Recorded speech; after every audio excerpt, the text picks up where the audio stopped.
आना डांस मचांस ते ले ले ले ले ले ले ले ले ले ले डांस मचांस ते ले ले ले ले डांस मचांस ते ले ले ले ले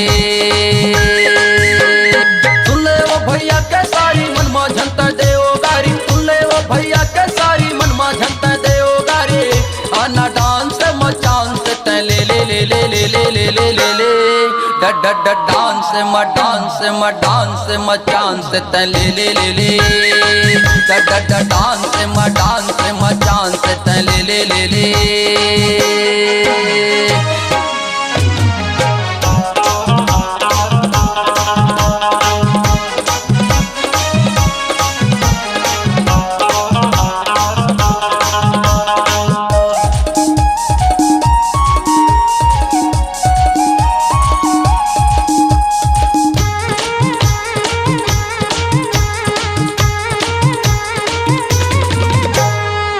बाजे रे बाजे बाजा आना नाचा हो नाचा दुर्बर लागे है बाने करे चाहोगे जाने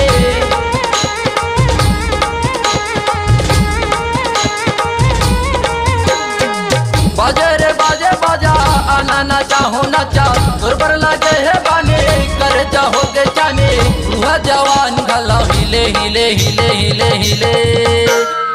डांस मचांस ते ले ले ले ले डांस मचांस ते ले ले ले ले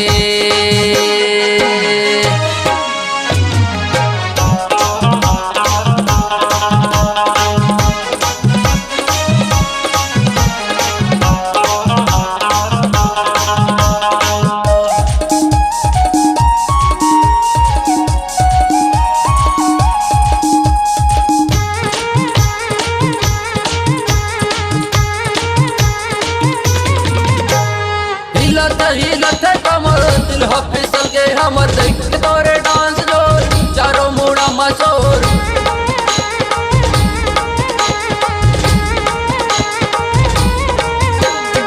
हिलत है कमर दिल हो फिसल के हमर देख तोरे डांस जोर चारों मुड़ा मशोर लइका सियान घला झूले झूले झूले झूले झूले डांस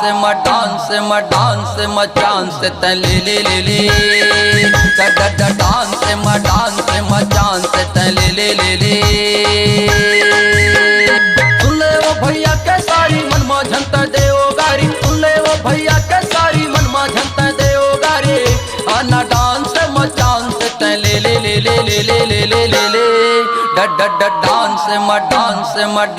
मचांस ते ले ले ले ले डांस मचांस ते ले ले ले ले डांस मचांस ते ले ले ले ले डांस मचांस ते ले ले ले ले अपनी आवाज को दीजिए एक नया मुकाम। डिजिटल रिकॉर्डिंग की दुनिया का जाना पहचाना नाम स्वरांजलि, जहां गूंजती हैं ध्वनियां अपनी माटी की सौंधी सुगंध के साथ। छत्तीसगढ़ी संगीत के विविध रंग जो पहुंचाते हैं पूरे प्रदेश में डिजिटल रिकॉर्डिंग के संग। स्वरांजलि स्टूडियो नेमीचंद गली नंबर 2 गंजपारा रायपुर।